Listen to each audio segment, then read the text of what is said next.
అందరికీ నమస్తే. ఈ పార్టీ మారిన ఎమ్మెల్యేల విషయంలో ఏం నడుస్తుందంటే పెద్ద ఎలకత మఫలియా నడుస్తుంది.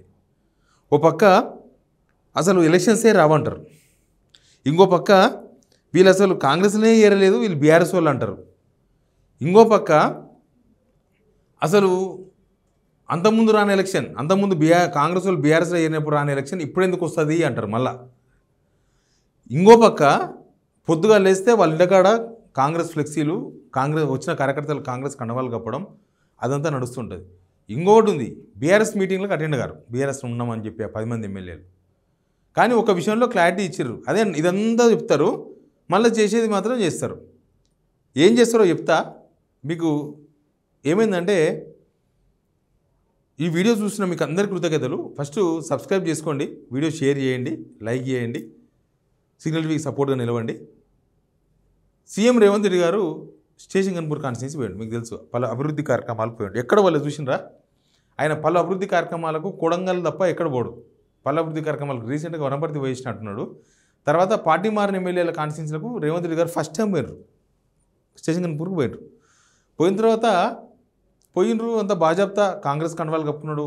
కడియం శ్రీహరి అక్కడనే కూర్చున్నాడు, ఫ్లెక్సీలు అవన్నీ మొత్తం కాంగ్రెస్ కండవాలతోనే ఉంది. దేవుని కండవాలు అయితే అది స్పిరిచువల్ ప్రోగ్రామ్ కాదు, అది గవర్నమెంట్ ప్రోగ్రాము. ఎమ్మెల్యే అటెండ్ కావచ్చు, బట్ విత్ కండవాస్. ఇక వార్తలకు పోతే అక్కడ రేవంత్ రెడ్డి గారు ఒక కామెంట్ చేసినారు. ఆ కామెంట్ చూసిన తర్వాత కడియం శ్రీహరి కాదు, మిగతా 9 మందికి ఒళ్ళు జల్లుమన్నది. ఒకసారి ఆ వీడియో చూడండి, రేవంత్ రెడ్డి గారు ఏమాటలు వినండి, తర్వాత మాట్లాడదాం. చంద్రశేఖరరావు గారంట తెలంగాణ జాతిపిత అంట. మిత్రులారా, ఇట్లా మాట్లాడితే ఇంకా నేను ఏదో ఒకటి అనకపోతే ఎట్లయితుంది మీరు చెప్పురు. జాతిపిత గురించి మీకు తెలుసు కదా, ఆ జాతిపితకు మందు వాసన పడుతుందా? గుజరాతుల్నే బంధు పెట్టించింది, అవునా? ఆ జాతిపిత గాంధీ ఆశ్రమాలలో ఉన్నాడు, నిరాడంబరంగా ఉన్నాడు. మరి ఈ జాతిపిత వాసన లేకుంటే నిద్ర లేస్తాడా? ఆ జాతిపిత ఎక్కడా, ఈ జాతిపిత ఎక్కడా? ఆ జాతిపిత ఎక్కడో చిన్న చిన్న దళిత వాడల్లో జీవితం గడిపితే 100 ఎకరాల ఫామ్ హౌజుల్లో ఈ జాతిపిత గారు ఉన్నారు. ఈయన జాతిపిత ఎట్లయితాడని నేను అడుగుతున్నా. అసలు పోల్చుకోవడానికన్నా పొంతన ఉండాలి కదా. పులిని చూసి నక్క వాతలు పెట్టుకుంటే వాతలతోనే నక్క పులి అయిపోతుందా? జాతిపిత అంటే ఎవరు? కొండా లక్ష్మణ్ బాబూజీ జాతిపిత అంటే ఎవరు? ప్రొఫెసర్ జయశంకర్ జాతిపిత. ఏ పదవి లేకుండా సర్వం త్యాగం చేసి ఈ దేశం కోసము, స్వతంత్రం కోసము, తెలంగాణ రాష్ట్రం కోసం సర్వం దారబోసిన కొండా లక్ష్మణ్ బాపూజీనో ప్రొఫెసర్ జయశంకర్ తెలంగాణకు జాతిపిత అవుతాడు తప్పితే. ఈ కార్యక్రమం ఈరోజు వేలాది మంది ఇక్కడికి తరలి వచ్చింది. రేపో ఎల్లుండో జరగబోయే ఎన్నికల్లో ఓట్లు అడగడానికో ఓట్లు వేయడానికో ఈరోజు ఇక్కడికి రాలే. ఏమంటున్నారు? ఈరోజు రేపో జరగబోయే ఎలక్షన్స్ ఓట్లు అడగడానికి రాలే, అభివృద్ధి కార్యక్రమాలు చేయడానికి వచ్చినాం. ఇంకొకటి ఏంది, అందరూ కడియం శ్రీహరికి అండగా నిలబడండి. మీ కడియం శ్రీహరి అడిగిన నిధులు ఇవ్వాలన్నా, ప్రాజెక్టు పూర్తి కావాలన్నా కడియం శ్రీహరికి మద్దతు ఇవ్వండి. ఇక్కడ 2 అంశాలు ఉన్నాయి. ఆయన 2 విషయాలు ఏంటంటే, రేపో మాపో ఎలక్షన్ రాబోతుంది, ఎలక్షన్ గురించి అవసరం లేదు కదా. ఒకవేళ ఆయన అభివృద్ధి కార్యక్రమాలకి పోతే ఏదో ఎలక్షన్ వస్తుందని కాదు మేము ఇచ్చేది, అభివృద్ధి కోసం ఇస్తున్నామని చెప్తున్నారు. అంటే ఎలక్షన్ వస్తుంది అని చెప్తున్నారు. ఎట్లా వస్తుంది ఎలక్షన్? మీరు మాట్లాడిన 5-6 మాటలు ఉన్నాయి కదా. అసలు ఆయన బీఆర్ఎస్లో చేరలేదు, కాంగ్రెస్లో చేరలేదు, ఆయన బీఆర్ఎస్ ఎమ్మెల్యే, లేకపోతే అంతకుముందు రాని ఎలక్షన్స్ ఇప్పుడు ఎందుకు వస్తాయి, ఇట్లాంటివన్నీ ఉన్నాయి కదా. ఇవన్నీ కూడా జనాలను తప్పుతో పట్టిన కాదు, ఈ పార్టీ మారిన ఎమ్మెల్యేలకు ధైర్యం చెప్పినాక గతంలో చెప్పిర్రు. ఇప్పుడు ఏమైంది? ఇప్పుడు ఎలక్షన్ రాబోతుంది, మీరందరూ కడియం శ్రీహరికి మద్దతుగా నిలవండి, కడియం శ్రీహరికి సపోర్ట్ చేయండి, కడియం శ్రీహరిని నాయకత్వాన్ని బలపరచండి అని చెప్తున్నారు.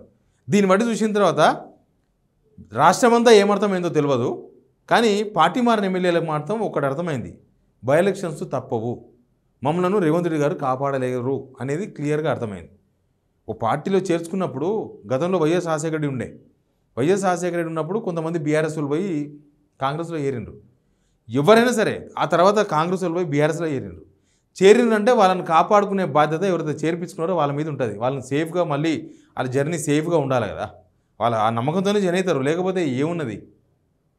ఇప్పుడు కాన్స్టిట్యున్సీ మిగతా ఎమ్మెల్యేలు కాన్స్టిట్యున్సీలో డెవలప్మెంట్ కాదా? ఇప్పుడు ప్రతిపక్ష ఎమ్మెల్యేలు ఈ పక్క బీజేపీకి 8 మంది ఉన్నారు, ఆ పక్క బీఆర్ఎస్కి అయితే పర్టికులర్గా 28 మంది ఉన్నారు. ఇక బీజేపీ దాంట్లో అంటే చేస్తారేమో, లేదు ఎంఐఎం 7 మంది వాళ్ళెంబడే ఉన్నారు. మరి వీళ్ళు పార్టీ మారింది దేనికోసం? అధికార పార్టీలో ఉండాలి, 4 పనులు చేయించుకోవాలి, మంచిగా సేఫ్ మమ్మల్ని అధికార పార్టీలో ఉంటే అన్ని రకాలుగా కాపాడబడతాము, కేసులు కావు, ఏ రైట్స్ జరగవు, ఇట్లాంటి చాలా నమ్మకాలతో జాయిన్ అవుతారు. ఎమ్మెల్యేలు ఉత్తగా కాన్స్టిట్యూన్సీ డెవలప్మెంట్ కోసం ఏం జైన్ గారు వాళ్ళ ఫస్ట్ ఆలోచన వాళ్ళని కాపాడుకోవడం, సెకండ్ ఆలోచన వాళ్ళ కుటుంబ సభ్యులను కాపాడుకోవడం, మూడో ఆలోచన వాళ్ళ ఆస్తులను కాపాడుకోవడం, నాలుగో ఆలోచన వాళ్ళ వారసుల రాజకీయ భవిష్యత్తు కోసం, ఐదో ఆలోచన కాన్స్టిట్యున్సీలో మనమే ఉండాలి, ఎవరు ఉండదు. ఇట్లాంటి వాళ్ళ చుట్టూ తిరిగే ఆలోచనలు ఉంటాయి తప్ప కాన్స్టిట్యున్సీలో పలానా దగ్గర రోడ్ వేయిద్దామని, లేకపోతే పలానా దగ్గర ఇంకేదో వేయిద్దామని ఆలోచన ఏముండదు. వాళ్ళ ప్రతిపక్ష ఎమ్మెల్యే అయినా గవర్నమెంట్ వేయకపోతే ప్రశ్నించి మరీ అడిగి నిలదీసి వేయించుకోవచ్చు. కానీ వీళ్ళు చెప్పేది అదే. అంతకుముందు బీఆర్ఎస్ చేరిన వాళ్ళు అదే చెప్పారు కదా, కాన్స్టిట్యున్సీ డెవలప్మెంట్ కోసం అన్నారు. తర్వాత వీళ్ళు వచ్చి మేము కాన్స్టిట్యూన్సీ డెవలప్మెంట్ కోసం అన్నారు. కాకపోతే ఆ 2/3 ఫార్ములాలో కేసీఆర్ అందరిని జైన్ చేసుకొని వాళ్ళని కాపాడినారు.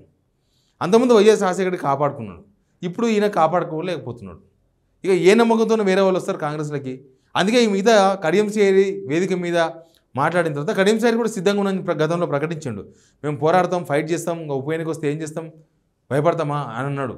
కానీ మిగతా ఎమ్మెల్యేలు అందరూ ఏంటంటే ఉప ఎన్నికలు రావు, రేవంత్ అన్న చెప్పిండు, రేవంత్ అన్న అట్టెట్లు వస్తాయి అన్నాడు, రేవంత్ అన్న చూసుకుంటాడు, సుప్రీంకోర్టులో కూడా ఎలక్షన్ రాకుండా చేస్తాడు.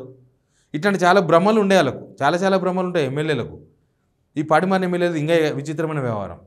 ఇప్పుడు ఏమైంది, ఆ రేవంత్ అన్ననే ఉప ఎన్నిక వస్తుందని చెప్తున్నాడు. ఆయన వాళ్ళందరూ కడియం శ్రీహరికి మద్దతుగా ఉండాలని చెప్తున్నాడు. ఒక పక్క సుప్రీంకోర్టులో ఏమవుతుందో మీకు తెలుసు. సుప్రీంకోర్టులో వ్యవహారం రేపు 22వ తారీఖు నాడు రిపోర్ట్ చేయాలా, 25 నాడు హియరింగ్ ఉంది. ఈ హియరింగ్ చెప్తే ఇంకో హియరింగ్ అంతకు మించి జరిగేది లేదు. యాక్చువల్గా వీళ్ళు ఈ 10 మెంబర్స్ ఎమ్మెల్యేస్కు తోడుగా ఇంకొక 16 మంది ఎమ్మెల్యేలను జాయిన్ చేసుకుంటే వాళ్ళని కాపాడిన వాళ్ళు అవుతారు. కానీ ఇప్పుడు 16 మంది కాదు, పైన ఉన్న 6 మంది కూడా జాయిన్ అవుతట్లేరు. 6 మంది కాదు, 6 ఎమ్మెల్యే కూడా వచ్చి జాయిన్ అవుతట్లేదు. ఇప్పుడు కాంగ్రెస్లో జాయిన్ అయితే ఇంకా కథం గోల్ అయిపోతామని అయిపోయినారు వాళ్ళు. వీళ్ళే చెప్పారు, ఈ చేరిన ఎమ్మెల్యేలే వాళ్ళకి చెప్పారు, మీరు రాకుండా నాయన ఇదేం లేదు, ఏదో చేరినాము అయ్యింది, ఇక అనుకున్నంత ఏం లేదు, మీకు బయటికి వెళ్ళి ఏం కనిపిస్తుందో, లోపలైతే ఏం లేదు, మీరు రాకుండా అని చెప్పి వాళ్ళకి మంచిగా శ్రేయభిలాషులకు చెప్పుకున్నారు, మీరు ఎవరు రాకుండా అని. కాబట్టి వాళ్ళు సర్దుకొని పోదాం అనుకున్న వాళ్ళు కూడా, బీఆర్ఎస్ నుంచి కాంగ్రెస్కి పోదాం అనుకున్న వాళ్ళు కూడా ఆగిపోయారు.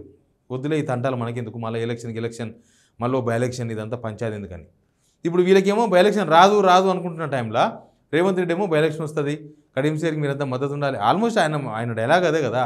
ఒక ముఖ్యమంత్రి ఏదో ఎలక్షన్ వస్తుందని రాలేదు, ఇవాళ రేపు ఎలక్షన్ వస్తుందని రాలేదంటే మరి దేనికోసం పోయినారు? ఎలక్షన్ కాకపోతే డెవలప్మెంట్ కోసం పోతే ఆ ఎలక్షన్ గురించి ఎందుకు మాట్లాడినారు? ఈ 9 మంది ఎమ్మెల్యేలు ప్రస్తుతం పరిశాన్ ఉన్నారంట. అసలు ఏంది, ఓ పక్క ఎలక్షన్ రావంటారు, ఇంకో పక్కనేమో మద్దతు ఉన్నామంటారు, రేపు మాపో జరిగే ఎలక్షన్ కోసం కాదంటారు. ఏం జరుగుతుందని చెప్పేసి ఈ 9 మంది ఎమ్మెల్యేలు ఉరుకులు పరుగులు. అసెంబ్లీ నడుస్తుంది కదా, ఒకరిద్దరు వచ్చినట్టున్నారు, వాళ్ళంతా ఏంది ఇది మళ్ళీ ఎలక్షన్ వస్తుంది అంటున్నారు, మొన్నటిదాకా రావన్నారు కదా. ఎలక్షన్ రావు అంటే మేము సేఫ్ అని వాళ్ళు అర్థం. ఎలక్షన్ వస్తుంది అని అంటే ఇంకా మళ్ళీ కబడ్డీ గేమ్ స్టార్ట్ అవుతుంది. కాంగ్రెస్ గవర్నమెంట్ మీద తీవ్రమైన వ్యతిరేకత ఉంది. ఇప్పుడున్న పరిస్థితుల్లో కాంగ్రెస్ గుర్తు మీద నిలబడాలంటేనే భయపడుతున్న టైం ఇది. అట్లాంటి పరిణామాలు కనిపిస్తున్నాయి మనకు. ఇప్పుడు వీళ్ళ మీద 2-3 అభాండాలు. ఒకటి, కాంగ్రెస్ మీద నిలబడడం ఒక మైనస్. రెండోది, పార్టీ మారింది చూసినావా, వాళ్ళు ఎంబడి కాంగ్రెస్ వాళ్ళు లేక బీఆర్ఎస్ వాళ్ళు లేక ఎవరు లేక పరిచయం అవుతారు, అదొక మైనస్. కాన్స్టిట్యున్సీల పార్టీలతో సంబంధం లేని జనం ఉంటారు, ఓటర్లు. వాళ్ళు కూడా వీళ్ళు పార్టీ మారినరు, వీళ్ళు ఏదో చేస్తామని ఏం చేయలేదు, వీళ్ళు ఆ పార్టీ నుంచి ఈ పార్టీకి, ఇంకా రేపు నాడు ఈ పార్టీ నుంచి ఇంకో పార్టీకి పోతారు, వీళ్ళకి స్థిమితం లేదని చెప్పేసి న్యూట్రల్ ఓటర్స్ కూడా అనుకుంటున్నారు. ఈ టైంలో బై ఎలక్షన్ వస్తుందని చెప్పేసి రేవంత్ రెడ్డి బాంబు పేల్చడం మిగతా ఎమ్మెల్యేల గుండె గుబేలు అన్నదంట. వాళ్ళంతా బాగా పరిశాన్ ఉన్నారు. ఇవాళ రేవంత్ రెడ్డి కలిసే ప్రయత్నాలు చేస్తున్నారంట. ఆయన అపాయింట్మెంట్ ఇస్తలేడు కొన్ని రోజులకి వెళ్ళి. ఏం జరుగుతుందో కానీ రావు అన్న నోటి నుంచే ఎలక్షన్ వస్తుంది అన్న సంకేతాలు ఇచ్చే విధంగా మాట్లాడడం మాత్రం ముందు జరగబోయే పరిణామాలు ఎట్లా ఉంటాయి, ఏం జరగబోతుంది అనే విషయాల మీద కొద్దిగా క్లారిటీ వచ్చినట్టు కనిపిస్తుంది. Please subscribe signal TV.